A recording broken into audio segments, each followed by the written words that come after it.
साक्री विधानसभा मतदारसंघासाठी महायुतीचे उमेदवार मंजुळा गावित यांच्या नावाची घोषणा झाली।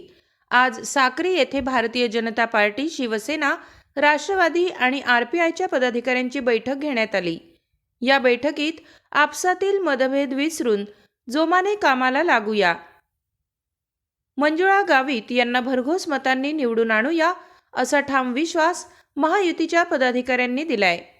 उमेदवार शिंदे गटातील शिवसेनेचा नसून उमेदवार हा महायुतीचा आहे, हे नेहमी लक्षात असू द्या बांधवांनो, असे आवाहन महायुतीच्या पदाधिकाऱ्यांनी आपल्या कार्यकर्त्यांना केले आहे। उद्या मोठ्या संख्येने महायुतीचे उमेदवार मंजुळा गावित आपला उमेदवारी अर्ज दाखल करणार आहेत। उमेदवारी अर्ज दाखल करण्यासाठी मोठ्या नेत्यांची देखील उपस्थिती राहणार आहे, असे आजच्या बैठकीत सांगण्यात आले। यावेळी शिवसेनेचे जिल्हाध्यक्ष डॉक्टर तुळशीराम गावित, तालुका अध्यक्ष पंकज मराठे, भारतीय जनता पार्टीचे उपाध्यक्ष चंद्रजीत पाटील, उपनगराध्यक्ष बापूसाहेब गीते, तालुकाध्यक्ष संजय अहिरराव, राष्ट्रवादी काँग्रेसचे जिल्हाध्यक्ष सुरेश सोनवणे, तालुकाध्यक्ष विजय भामरे, आरपीआयचे तालुकाध्यक्ष कमलाकर मोहिते, सरपंच अजय सोनवणे, जिल्हा परिषद सदस्य गोकुळ परदेशी, संभाजीराव अहिरराव, अमोल सोनवणे, राजधर देसले, विनोद पगारिया, बबलू देसले, विजय भोसले, ॲडव्होकेट गजेंद्र भोसले, नगरसेवक राहुल भोसले, वसंतराव बच्छाव, प्रमोद गांगुर्डे, ॲडव्होकेट एखंडे कोठवदे, मोतीलाल पोद्दार, ताहेर मिर्झासह महायुतीचे पदाधिकारी व कार्यकर्ते मोठ्या संख्येने उपस्थित होते। मीडिया लाईव्हसाठी रफिक शेख, साक्री, धुळे। साक्री काही आपलं काही म्हणणं असेल, मित्र पक्षांविषयी काही नाराजी, काही थोडंफार म्हणणं असेल तर ही ती बोलायची जागा नाही। आज तर आपण निर्धार करायला आलोय की सीट महायुतीचं शिवसेनेला गेलंय, सगळ्यांनी मिळून त्यांच्यासाठी आपल्याला जोरात काम करावं लागेल, कारण तालुक्यामध्ये आपल्याला लोकसभेच्या वेळेस पाहिजे तसं यश आलेलं नाहीये। त्याच्यामुळे अधिक ताकदीने, अधिक जोराने आपल्याला हे करावं लागणार आहे। पण हे करत असताना सगळ्यांना सोबत घेऊन करावं लागेल, हे आता आपल्याला बघायला मिळालं। लोकसभेच्या याच्यातून, लोकसभेच्या निकालातून बऱ्याच गोष्टी आपल्याला शिकायला मिळाल्या। जरुरी नाही की तसंच राहील। काँग्रेसच्या लोकांनी बरेचसे फेक नरेटिव्ह, खोट्या अफवा जनतेमध्ये पेरल्या होत्या आणि त्याचं शंकांचं निराकरण करायला आपल्याला पुरेसा वेळ मिळाला नाही आणि त्याच्यामुळे आपण वेळेवर लोकांच्या मनातून गैरसमज काढू शकलो नाही आणि त्यामुळे आपल्याला आज पराभवाला सामोरे जावे लागले। धुळे लोकसभा असू द्या किंवा नंदुरबार लोकसभा असू द्या, त्याच्यातनं शिकून तेव्हाच आपण ठरवलं सगळ्यांनी मिळून की लोकांपर्यंत जायचं, त्याविषयीची चर्चा करायची, त्यांच्या मनातनं हे सगळं काढायचं।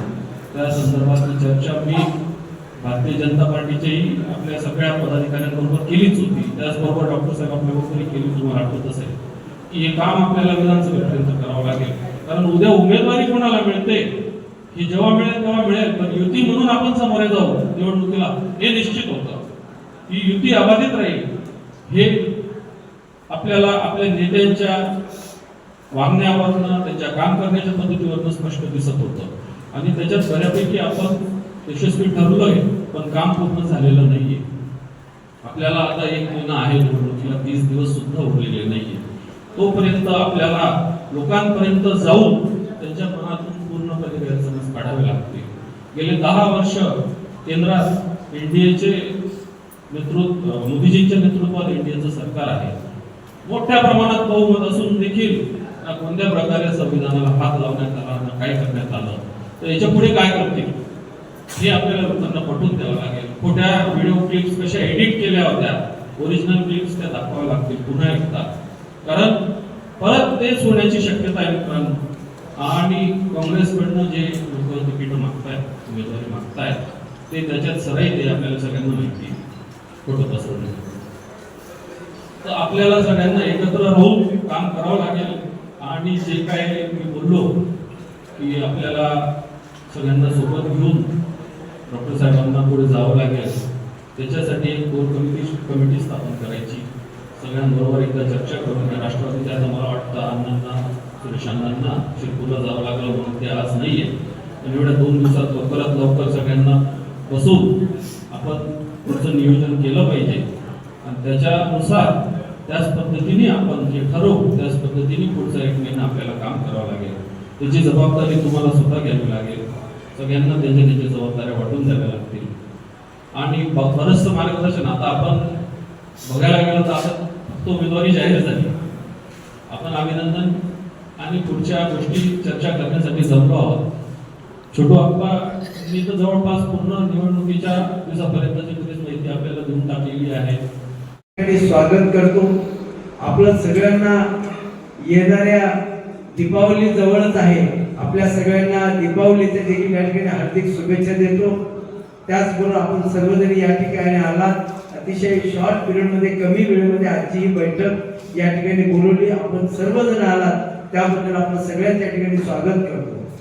त्याचबरोबर आपल्या महाविकास महायुतीच्या सरकारचे आपले महाराष्ट्राचे लाडके मुख्यमंत्री एकनाथजी शिंदे साहेब, त्याचप्रमाणे महाराष्ट्राचे उपमुख्यमंत्री देवेंद्र भाऊ फडणवीस, त्याचप्रमाणे दुसरे उपमुख्यमंत्री अजितदादा पवार यांच्या या 5 वर्षाच्या कार्यकाळामधून हे जे 2.5 वर्षाचा कार्यकाळ आहे त्या कार्यकाळाच्या माध्यमातून वरची त्यांची जी पॉलिसी ठरली, त्यांचे जे विचार विनिमय करून त्यांनी जे निर्णय घेतले त्या निर्णयाच्या माध्यमातून आज आपल्या या 2024च्या सार्वत्रिक आमदारकीच्या निवडणुकीच्या विधानसभेच्या निवडणुकीचे हे बिगुल वाजलेलं आहे. आणि त्या भारतीय जनता पार्टीचे, शिवसेनेचे आणि राष्ट्रवादीचे जे उमेदवार डिक्लेअर झालेले त्याच्यामध्ये आपल्या तालुक्याचे जे आमदार आहेत त्या सौभाग्यवती मंजुळा गावित ह्या आपल्या युतीच्या सरकारबरोबर आहेत. अपक्ष असून आपल्या युतीच्या सरकारमध्ये कायम आहे आणि कायम राहिल्यामुळे युतीचा घटक म्हणून त्यांनी आपल्या तालुक्याला या ठिकाणी शिवसेनेला जरी उमेदवारी सोडलेली असली तरी आज या युतीच्या सरकारमध्ये भारतीय जनता पार्टी हा मोठा भाऊ आहे. लक्षात घ्या मित्रांनो, आपण आपली अपेक्षा आपल्या तालुक्याची पारंपरिक भारतीय जनता पार्टीची ही जरी जागा आहे, आपण प्रत्येक वेळेला अनेक वर्षापासून इथे भारतीय जनता पार्टीला आपण हे सगळं मागत होतो. परंतु ह्या वेळेला जे जे आमदार ह्या सरकारच्या याच्यामध्ये आपल्या सरकार बरोबर होते त्या ठिकाणचे आमदार त्या घटक पक्षांना ह्या जागा त्यांनी त्या पद्धतीने सोडलेल्या आहेत, त्या पद्धतीने त्यांनी डिक्लेअर केलेलं आहे. आणि म्हणून पहिल्यांदा मी आपल्या सगळ्यांनी या ठिकाणी विनंती करतो, कृपया आपण कोणीही नाराज होता कामा नये. आमदार हा आपलाच आहे, आपल्याच घटक पक्षाचा आहे, आपला महायुतीचा आहे.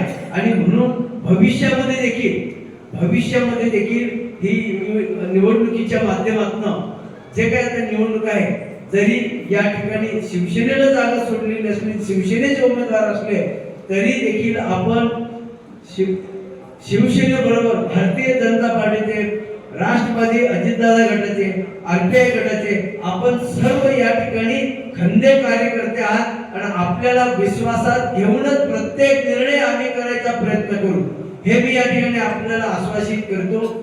या ठिकाणी आपण आपल्या तालुक्याच्या, आपण विधानसभा क्षेत्राच्या कामाच्या संदर्भामध्ये पुढे आज आपण निवडणुकीला सामोरे जात असताना या ठिकाणी निश्चितपणे आपल्या सगळ्या आपल्या पक्षाची, महायुतीची आपण कमिटी करूया आणि कमिटी करून कमिटीच्या माध्यमातून त्या ठिकाणी आपण हा सगळा पुढचा जो सगळं आपल्याला रणनीती करायची आहे, प्रचार प्रसार यंत्रणा सगळ्या गोष्टी असतील तर त्याला आपण सगळेजण सामोरे जाऊया.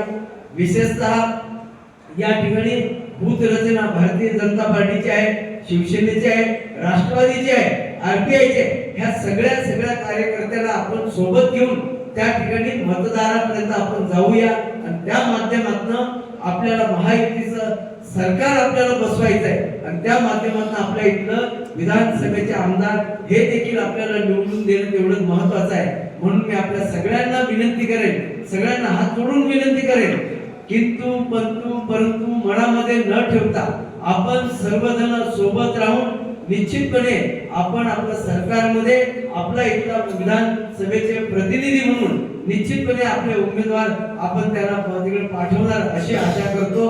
राहिलं जे घटक पक्षामध्ये भारतीय जनता पार्टीचे असतील, राष्ट्रवादीचे असतील किंवा इतर सेनेमधले देखील असतील, अपेक्षित उमेदवार ज्यांना इच्छा अपेक्षा ठेवणं बाळगणं काही चुकीचं नाहीये. प्रत्येकाची इच्छा असते की आम्हाला देखील उमेदवारी मिळाली पाहिजे, तर त्यांच्यापर्यंत देखील आपण पोहोचून त्यांची मनधरणी करू, त्यांना देखील विनंती करू. आपण सरकारच्या वरचे आपले जे वरिष्ठ आहेत त्यांनाही विनंती करू आणि त्यांना कुठे आपल्याला सामावून घेता येईल का, आपलं सरकार येईल, आपली त्या वेळेला कुठे आपल्याला सरकारमध्ये त्यांच्यामध्ये कुठं स्थान देता येईल का, त्यांना कशा पद्धतीने आपल्याला सामावून घेता येईल हे देखील आपण प्रयत्न करू. आणि म्हणून आजच्या बैठकीचं खरं म्हणजे रात्री 11:30 वाजता ही उमेदवारी डिक्लेअर झाली. खरं काल सकाळी 10 वाजता व्हायला हवी होती अशी अपेक्षा होती, कारण परवा देखील आमदारांना सगळ्या घटक पक्षाच्या म्हणजे शिवसेनेचे नेते माननीय एकनाथजी शिंदे साहेबांनी बोलून घेतलं होतं. त्यांना सगळ्यांना सूचना केल्या की आज म्हणजे कालच्या दिवशी जे डिक्लेरेशन होतंच त्यांचं, परंतु काही अपरिहार्य कारणास्तव ते देखील खूप भावनिक आहे. शिंदे साहेब खूप भावनिक आहे, खूप पूजेचा किंवा खूप आपल्या विद्यार्थ्या दृष्टीने ते सगळं भावनिक असल्यामुळे त्यांनी देखील आपल्याला सांगतो, मला सांगायला आनंद आहे भैया साहेब, सगळे एबी फॉर्मची पूजा पत्री करून त्यांनी आज संध्याकाळी सर्व आमदारांना बोलवलेलं आहे. संध्याकाळी 6 वाजता बैठक घेऊन त्यांच्याकडे एबी फॉर्म सुपूर्द करणार आहे. म्हणून या ठिकाणी जे उमेदवार डिक्लेअर झाले, सौभाग्यवती मंजुळा गावित यांना आज पुन्हा सकाळी निघून आता अजून ते तिथे पोहोचले नसतील, रस्त्यातच आहे. सगळ्या आमदारांना बोलवलेलं आहे. एबी फॉर्म आम्ही त्या उमेदवाराच्या हातातच देणार.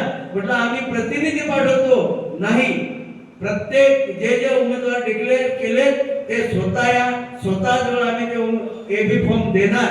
आणि त्या दृष्टीने या ठिकाणी आपल्या उमेदवारांनी तिथं जावं लागलेलं आहे. ते उशिरा रात्री पुन्हा परत येतील आणि या ठिकाणी कारण उद्याचा मुहूर्त आपल्याला सगळ्यांना माहिती आहे, सगळ्यात चांगला मुहूर्त आहे बाळासाहेब उद्याचा.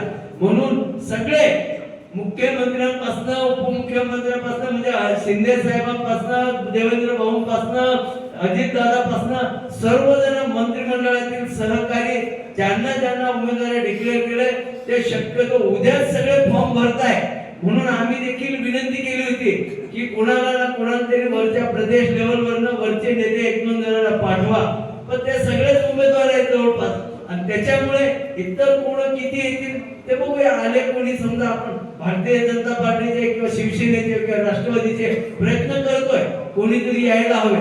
नाही तर आपणच सगळे नेते आहात, लक्षात घ्या. आपण काही कमी नाही. तुम्ही मला सांगतो, तुम्ही एकदम जबरदस्त आहे, लाख मोलाचे आपण सगळेजण आहात, हे माझं म्हणणं आहे. मी ते मानतो. म्हणून आपण ते नेते आले स्वागतच करूया, त्यांच्या सोबत आपण फॉर्म भरूया. पण जर नाही कोणी आले तर निश्चितपणे हे सर्व सन्माननीय व्यासपीठ आणि समोर बसलेले सगळे कार्यकर्ते बंधू आणि भगिनींनो, आपण उद्याला 11 वाजता आपण हजारांच्या संख्येने या. आपण तो उद्याला आपण फॉर्म भरणार आहोत अशी मी आपल्याला विनंती करतो, कारण वेळच नाहीये. उद्याचा दिवस झाला की पुन्हा एक दिवस मिळतो, शनिवार सुट्टी आहे. आणि त्या माध्यमातून आपल्या सगळ्यांना हात जोडून विनंती करतो की उद्याला आपल्याला 11 वाजता ते 12 वाजेच्या दरम्यान आपल्याला फॉर्म भरायचा आहे. म्हणून आपण सर्वांनी सकाळी 10-10:15 पर्यंत या. आणि त्या माध्यमातून हे जे प्रमुख आहे ते देखील आपण आता थोड्या वेळ पुन्हा 10-15 मिनिटं वेगळं बसूया. कसं आपल्याला नियोजन करता येईल ते देखील आपल्याला सगळ्यांना नियोजन करायचंय. अप्पासाहेब